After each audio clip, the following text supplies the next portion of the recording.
What is the current state of IT job market? Hirings ఏమన్నా పెరిగాయా, openings ఏమన్నా పెరిగాయా అంటే దాని ఆన్సర్ yes అనే చెప్పాలి.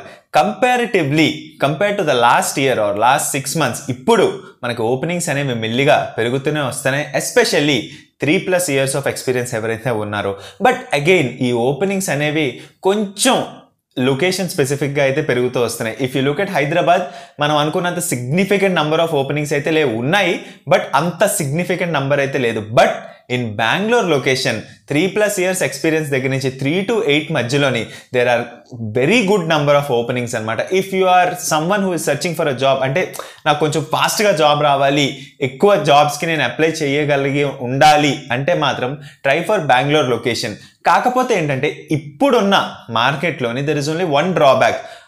రిక్రూట్మెంట్ అయితే జరుగుతుంది, ఆఫర్స్ మాత్రం కొంచెం లేట్గా అయితే వస్తున్నాయి అనమాట. The processing time for offer letter generation, that is where the problem is starting to become. Interviews అవుతున్నాయి, రౌండ్స్ అన్ని కంప్లీట్ అయిపోతున్నాయి, బట్ ఆ ఆఫర్ లెటర్ రావడానికే చాలా టైం తీసుకుంటుంది. బట్ వస్తున్నది, ఆఫర్ లెటర్ అయితే వస్తున్నది, బట్ చాలా టైం తీసుకుంటుంది అనమాట ఆఫర్ లెటర్ ప్రాసెసింగ్కి. అండ్ కొన్ని కేసెస్లో it is going to even up to months.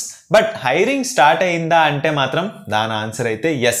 But అదేంటండి మీరు హైరింగ్ స్టార్ట్ అయింది అంటున్నారు, బట్ నాకైతే కాల్స్ రావట్లేదు, నేను నౌకరీయే వాడుతున్నాను అంటే, సి మోస్ట్ ఇంపార్టెంట్ థింగ్, మన నౌకరీని మనం లాస్ట్ అప్డేటెడ్ అనేది ఎప్పుడు టుడే ఉంచుకునేలాగా ట్రై చేయాలి. And everyday we have to keep applying and కన్సిస్టెంట్గా అప్లై చేస్తూ ఉన్నట్టయితే we will be able to easily get calls అయితే మనకు వస్తాయి. అండ్ ఆల్సో అనదర్ థింగ్, ఏంటండి మాకు 90 days నోటీస్ పీరియడ్ ఉంది, how can we handle that? ఏ రిక్రూటర్ని అడిగినా కూడా 90 days మమ్మల్ని తీసుకోవడానికి ఇష్టపడట్లేదు అంటే, try for a location which is having good number of openings.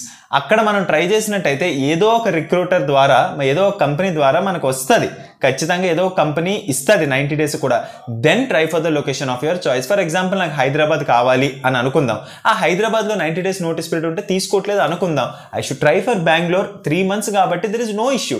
3 monthsలో ఇంకో జాబ్ తెచ్చుకోవడం కొంచెం ఈజీగా. Compare your self to 1 month notice period. 1 month notice పీరియడ్లో మనం ఎక్కువ ఏం చేయలేము. ఒక ఆఫర్ వచ్చిన తర్వాత ఇంకొక ఆఫర్ పైప్ లైన్లోనో ప్రాసెస్లోనో ఉంటే తప్ప the chances are very low anamata. So if you are in 3 months notice period and facing the issue with your location, try for some location which has good number of job openings. For example Bangalore ki try chesi worst case scenario lo manam Bangalore ki vellalsi vastadi ante 3 months lo kuda manam job techukolekapothe maatrame akkadiki vellalsi vastadi.